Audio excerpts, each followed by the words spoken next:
नमस्कार। आखिरकार इजराइल और अमेरिका ने मिलकर के ईरान पर आक्रमण कर ही दिया, जैसा कि आप सब न्यूज़ चैनल पर देख ही रहे होंगे।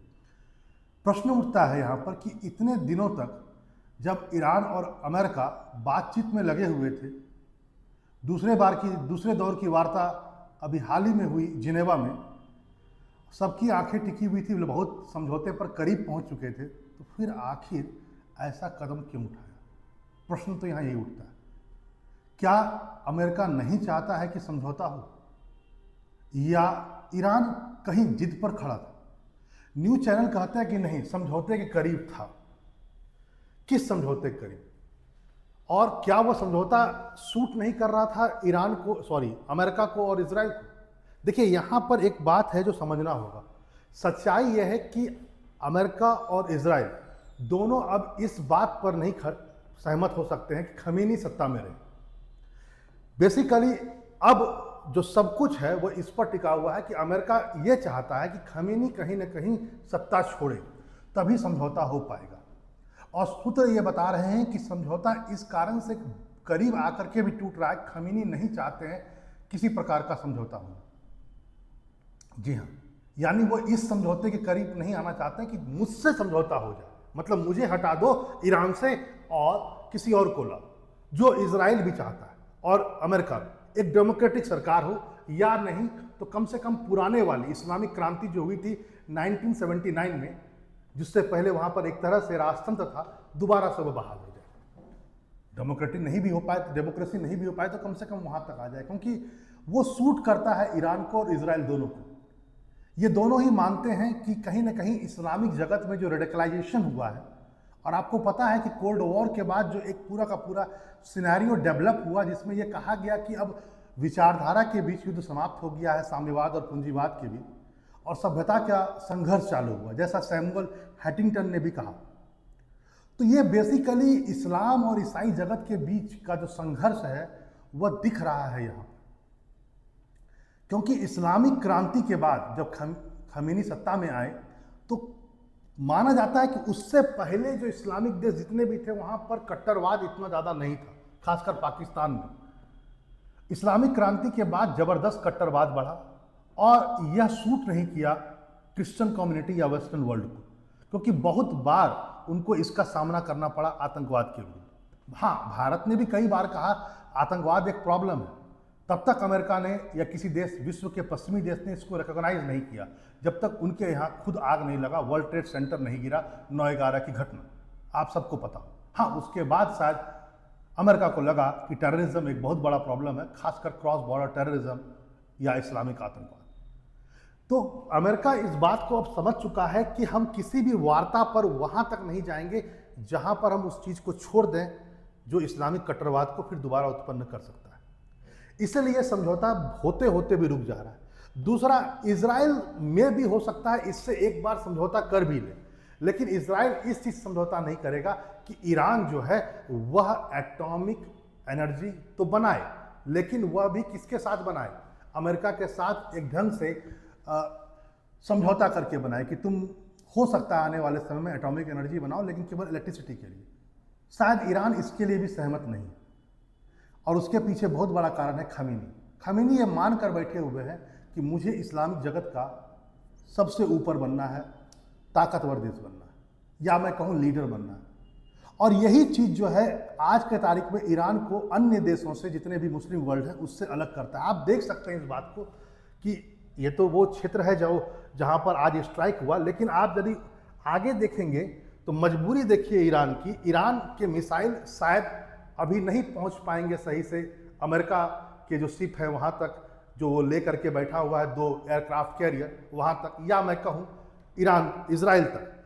लेकिन फिर भी ईरान ने जिसको हिट किया, जरा देखिए, ईरान ने हिट किया है यूएई को, कतर को, बाकायदा जॉर्डन को, फिर सऊदी अरब को, बहरीन को। ये सभी वो देश हैं जो कहीं ना कहीं अमेरिका के दोस्त हैं, या मैं मानूं कि वहां पर अमेरिका मिलिट्री कैंप है। और जिस ढंग से 8 देश माना जाता है जिस पर ईरान में, ये सभी मुस्लिम कंट्रीज हैं, ठीक है ये, लेकिन प्रॉब्लम है ये सभी अमेरिका के दोस्त हैं। वहाँ पर अमेरिका का कहीं ना कहीं छोटा मोटा या बड़ा, वैसे सबसे बड़ा तो कतर में है उसका मिलिट्री बेस, लेकिन इन सब जगह पर है। तो अब प्रश्न ये उठता है कि आखिर ईरान समझ क्यों नहीं पा रहा है बात को। एक तो सबसे बड़ी बात, ये मानसिकता ईरान को छोड़नी पड़ेगी कि तुम मुस्लिम जगत के टॉप मोस्ट देश बन जाओ, केवल इस कहने पर कि मैं सभ्यताओं के बीच संघर्ष जो हो रहा है, जो बेसिकली इस्लाम और क्रिश्चियन के बीच हो रहा है, उसमें नेतृत्व मैं कर रहा हूँ। क्योंकि इसको छोड़ना होगा और कहीं ना कहीं खमीनी को भी हटना पड़ेगा। बिना उसका हटे हुए मुझे नहीं लगता है कि युद्ध रुकेगा। न्यूक्लियर प्रोग्राम एक बार के लिए हो सकता है आप उसका डिस्ट्रॉय कर दें, लेकिन दोबारा से बन सकता है ना।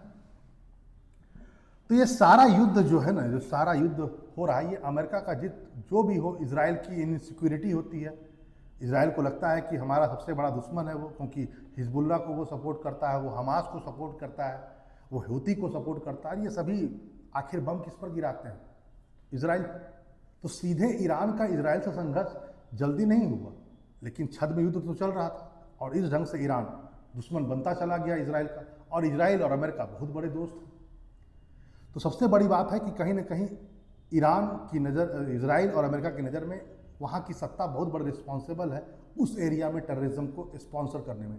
तो खमीनी जब तक बाहर नहीं जाएंगे तब तक मुझे नहीं लगता है युद्ध रुकेगा। वैसे माना जा रहा है खमीनी अभी सेफ जगह पहुँच गया। युद्ध में भी रुक सकता है यदि यह बात आश्वस्त हो जाए कि वहाँ सत्ता परिवर्तन हो गया है और अगला गवर्नमेंट जो है वह समझौता के टेबल पर आए, तो शायद समझौता हो जाए। खमीनी के साथ समझौता केवल दिखावे का था, ये बात दुनिया को अब समझ में आ चुकी है। और अमेरिका सिर्फ और सिर्फ ये देख रहा था कि खमीनी कहाँ तक पहुँच सकता है या ईरान कहाँ तक पहुँच सकता है। मैं आपको आज निसंदेह बता सकता हूँ कि रात में अमेरिका एक भीषण हमला कर सकता है ईरान पर, इसमें कोई शक नहीं। उसके F-35, F-22 को देख पाना और समझ पाना और B-2 बॉम्बर जो है, ये ईरान के बस से बाहर की बात है। चाहे आप पीछे से, और अभी ईरान को जीत छोड़ देना चाहिए, क्योंकि रसिया जिस ढंग से अभी बैकफुट पे है उस युद्ध के बाद, यूक्रेन युद्ध के बाद, कोई और देश नहीं है जो ईरान को बचा सकता है। क्योंकि देखो, चाइना केवल बनिया है, वो केवल अपने सामान को बेचना जानता है, वह इतना आगे निकल कर काम नहीं कर पाएगा जो सीधा अमेरिका को दुश्मन बना दे उसका। इस मामले में सिर्फ एक ही देश है जो अमेरिका से सीधा टक्कर ले सकता है, वह है पुतिन और रसिया। लेकिन अभी रसिया इतने बैकफुट पर है, आपको पता होगा कि रसिया के पूरा हाथ था सीरिया पर, बशर अल असद की सरकार को वो सपोर्ट कर रहा था। इधर रसिया कमजोर हुआ, उधर बशर अल असद निकल पड़े, उनकी सत्ता परिवर्तन हो गया। अब यहाँ पर भी होगा, ये 100% जान लीजिए। यानी दो बातों को आप क्लियर समझ लीजिए। पहली बात तो ये कि ईरान यदि युद्ध में पीछे हटेगा या समझौता करेगा तो उसके पीछे बहुत बड़ा कारण होगा रसिया कमजोर होना। दूसरा पॉइंट, अमेरिका उस समझौते तक कभी कबूल नहीं आएगा, कबूल नहीं करेगा इसमें खमीनी भी बरकरार है। वो खमीनी को हटा करके दम लेगा और उसके न्यूक्लियर प्रोग्राम को डिस्ट्रॉय करेगा, वो वाला न्यूक्लियर प्रोग्राम जो एटॉमिक एनर्जी, एटम बम को बना सकता है। दूसरा पॉइंट, इस बात को भी आज आप समझ लीजिए, वो यह है कि जैसा कि मैंने आपसे कहा, ईरान का एक कदम कहीं ना कहीं उसको पूरे मुस्लिम जगत में भी अलग थलग कर दिया है। शिया सुन्नी का विवाद तो अपनी जगह पर है ही, उससे वह अलग था ही, दूर था ही। साथ ही साथ उसने एक बहुत बड़ी गलती कर दी, अपने आस पड़ोस में जितने भी मुस्लिम कंट्रीज़ हैं जो बेसिकली मैं मानता हूं कि अमेरिका सपोर्टेड है, उस पर बम गिराया मिसाइल ठोके, क्योंकि उसका रेंज बहुत ज़्यादा है नहीं मिसाइल का, कुछ एक मिसाइल को छोड़ करके। तो अब मुझे नहीं लगता है इस युद्ध का कोई और परिणाम निकलेगा। बहुत जल्दी आप इस बात को सुन सकते हैं कि ईरान ने सरेंडर कर दिया है, और ईरान सरेंडर तभी करेगा जब वहाँ पर सत्ता परिवर्तन हो जाएगा, क्योंकि खमीनी सरेंडर करने वाले हैं नहीं। हो सकता आने वाले समय में आपको ये भी न्यूज़ में मिले कि उसको मार दिया गया है। वाजिब है, जो नई गवर्नमेंट होगी वो समझौता कर लेगी। यहाँ पर एक बात यह भी आज आप जाने, वो यह है कि देखो, ईरान शुरू से अमेरिका का दोस्त रहा है, 79 से पहले पूरा कोल्ड वॉर में दोस्त रहा। उसके जितने भी बड़े बड़े जहाज है पुराने, F-4, F-14, F-12, सब अमेरिका के दिए हुए हैं। कोल्ड वॉर में वह अमेरिका के गुट में शामिल था, पाकिस्तान के साथ साथ। इसलिए अमेरिका बहुत लोगों की नज़र में, इस ईरान के लोगों की नज़र में इतना बड़ा नहीं है गुनहगार। बहुत बड़ा एक तबका है ईरान का, जो खासकर जेनजी जिसको आप बोलते हैं, वो खुद भी पसंद नहीं कर रहे हैं खमीनी को, जिस ढंग से उसने रेडिकलाइजेशन ऑफ जो इस्लाम कर दिया है वहाँ पर। इसलिए ईरान का राष्ट्रवाद अभी इतना मजबूत नहीं है कि वो पूरा का पूरा खड़ा हो जाए अमेरिका के विरुद्ध और लड़ ले, जैसा कि आप अफगानिस्तान में देखते हैं। अफगानिस्तान में 20 साल में रहने के बाद भी अमेरिका को पीछे हटना पड़ा तालिबान को सत्ता दे करके। वियतनाम में वो 20 साल 25 साल रहने के बाद भी मुंह की खाई, क्योंकि वहां पर वियतनाम के सारे लोग अमेरिका है ना, अफगानिस्तान के सारे लोग, ये लोग अमेरिका के विरुद्ध हो गए। जब पूरा देश किसी एक देश के विरुद्ध होता है तो उस देश को भागना पड़ता है दूसरे देश को। ब्रिटेन को देख लीजिए, इंडिया छोड़ना पड़ा, क्योंकि भारत का राष्ट्रवाद जिसने सबको कहा कि बाहर निकलो, जब सब मिलकर कहेंगे बाहर निकलो तो कोई कितना बम चला पाएगा? पूरे देश को क्या खत्म कर दीजिएगा, पूरे देश के नागरिकों को?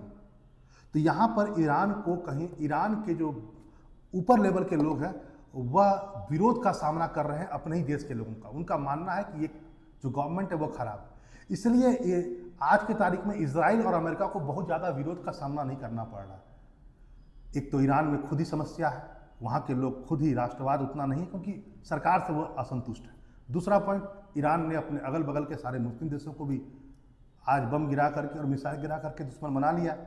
तो कुल मिलाकर के इसका रिजल्ट मुझे सिंपल नज़र आ रहा है, वो यह है सत्ता परिवर्तन होगा और न्यूक्लियर प्रोग्राम को एबंडन यानी छोड़ना पड़ेगा ईरान को। साथ ही साथ हैती, हमास और हिजबुल्ला समर्थन भी जाएगा और बहुत अच्छा होगा, मिडिल ईस्ट के लिए भी आतंकवाद कम होगा। हर जगह अमेरिका दोषी हो ये जरूरी नहीं है।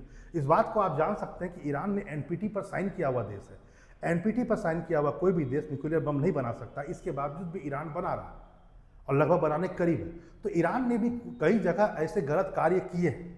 भारत का क्या रुख है बाकायदा आपको पता होना चाहिए। मोदी जी 2 दिन के लिए इजराइल दौरे पर थे, यानी भारत ने भी साफ बता दिया है, समझा दिया है कि भारत शायद इसके बीच में न पड़े। और कहीं ना कहीं मुझे ऐसा नज़र आ रहा है, जिस ढंग से चाबहार पोर्ट का जो क्या कहता है ब्लॉक था बजट से पूरा का पूरा हटा दिया गया इस बार, कोई सेंक्शन, कोई प्रकार का कोई आवंटन नहीं किया गया पैसा। इसका मतलब सिंपल है कि भारत अभी इंटरेस्टेड नहीं है ईरान में, कम से कम तब तक तो इंटरेस्टेड नहीं होगा जब तक कोई बहुत बड़ा मेजर पॉलिटिकल डेवलपमेंट ना हो। या तो खमीनी ही रह जाए हमेशा के लिए और उसको रिकॉग्नाइज किया जाए पूरे विश्व के द्वारा, या सत्ता परिवर्तन हो जाए। देखिए एक बात जान लीजिए, कई बार ऐसा होता है कि आप किसी विशेष गवर्नमेंट से नाराज होते हैं, उस देश से नहीं। आप चाहते हैं आपके अनुसार गवर्नमेंट बने, यहाँ पर वही समस्या है। सबसे बड़ी समस्या का जड़ है खुद वहाँ का गवर्नमेंट, ईरान का गवर्नमेंट। शक्ति तुम्हारे पास है नहीं, वेपन्स तुम्हारे पास है नहीं, तुम्हारी अर्थव्यवस्था पूरी चौपट है और तुम हो एक व्यक्ति का जिद आज ईरान के लोगों को कहीं ना कहीं देखना पड़ रहा है, झेलना पड़ रहा है, जो भी मृत्यु हो रहा है। क्योंकि मैं फिर कह देता हूँ, हमेशा ट्रंप दोषी हो इसकी संभावना बहुत कम नजर आती है। चलिए फिर मिलते हैं ऐसे इन्फॉर्मेटिव वीडियो के साथ। आपकी क्या राय है जरूर बोलिए और लिखिए। फिर मिलते हैं ऐसे इन्फॉर्मेटिव वीडियो के साथ। नमस्कार।